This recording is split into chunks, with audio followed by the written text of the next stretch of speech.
High রে ক্ষমতা, আফসোস। এদের দেখে যদি বাকিরা যদি শিক্ষা নেয় আর কি, কোথায় ছিল কি ছিল, এখন কি অবস্থা। আল্লাহু আকবার। আওয়ামী লীগ নেতাদের এই কি অবস্থা।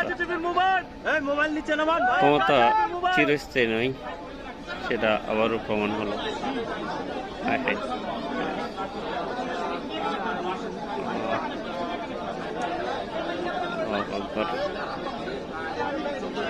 এই দিন দেখবে ওরা কখনো কল্পনা করেছে, কখনো তো স্বপ্ন ভাবে নেই তাদের এই দিনটি দেখতে হবে, এই দিনটি আসবে। তাই পরবর্তী যারা আসবে তারাও এখান থেকে শিক্ষা গ্রহণ করলে আশা করি উপকার হবে।